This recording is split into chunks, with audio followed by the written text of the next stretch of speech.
Баршаңызға сәлем, сіздермен бірге тек қана пайдалы арнасы.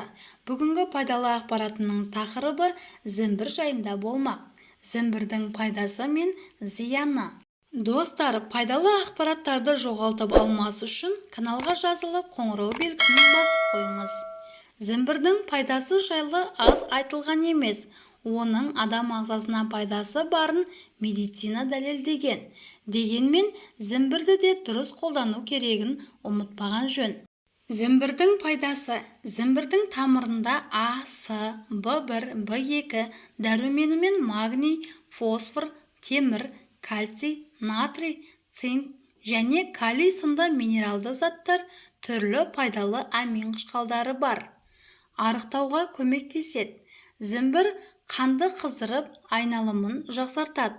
Соның арқасында асқазан жұмысы мен зат алмасым күшейеді де адамның арықтауына септігін тигізеді. Тұмауды емдейді. Зімбірдің бактерия, вирус пен қатерлі ісікке қарсы тұрар қуаты мығым. Сондықтан зімбір шайын дайындап, немесе зімбір мен эфир майын қосып, ингаляция жасау арқылы тұмаудан тез сауығуға болады. Ал эпидемия кезінде зімбірдің адам иммунитетін қалыптастырудағы маңызы ерекше. Қан қысымын түсіреді. Жоғарыда айтқанымдай, зімбір қан айналымын күшейтеді. Соның есебінен қан қысымы да төмендейді. Сондай-ақ миға оттегі айдауға көмектеседі. Иммунитетті күшейтеді. Зімбірдің құрамында дәрумен көп. Әсіресе В тобына жататын дәрумендер мол. Аскорбин қышқылы мен ретинол бар.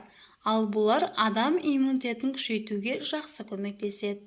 Токсикозбен улануды қайтарады. Зімбір қан айналымын жақсарту арқылы ішек спазмасын жеңілдетіп, содан тағам уытын тез қайтарады. Ол үшін зімбір кішкене бөліп алып шайнап сумен жұту керек. Зімбірдің зияны.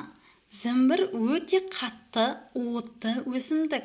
Сондықтан оны пайдаланғанда абай болған жөн. Әсіресе зімбірдің шайын ішер кезде сақ болған абзал. Дәмі аздап ашыған не қышқылға айналған тәрізді болса, онда оны ішпеген жөн. Зімбірді кімдерге жеуге, ішуге болмайды? Гастрит, асқазан жарасы бар адамдарға. Зімбір асқазанның шырышты қабығын тітіркендіруі мүмкін. Сондықтан асқазан қышқылы көбейген жағдайда зімбір шайын ішпей-ақ қойған жөн. Бүйрегінде тасы барларға зімбір бүйректегі тастың ары-бері қозғалуына әсер етуі мүмкін. Ал бұл бүйрекке жақсы емес. Дене қызуы жоғары кезде. Зімбірді дене қызуы жоғары кезде ішуге болмайды. Өйткені қызуды одан әрі көтеріп жіберуі мүмкін.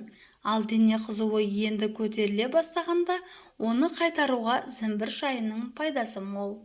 Жүрек ауруы бар адамдарға миокард, ишемиялық жүрек аурулары, қан қысымы жоғары, инсульт, инфаркт алған адамдарға зімбір шайын көп ішуге болмайды. Өйткені жоғарыда айтылғандай, қан айналымы күшейіп, жүрекке салмақ түсуі мүмкін. Жүктілігі екінші кезеңінде. Негізінен зімбір жүкті әйелдердің жергін басуға септігін тигізетін өсімдік. Бірақ оны жүктіліктің екінші кезеңінде қолдануға болмайды. Өйткені қан қысымын көтеріп жіберуі мүмкін. Бүгінгі пайдалы ақпаратым осымен тәмам. Егер де пайдалы ақпарат ұнаса, видеоға лайк басып, пікір қалдырыңыз.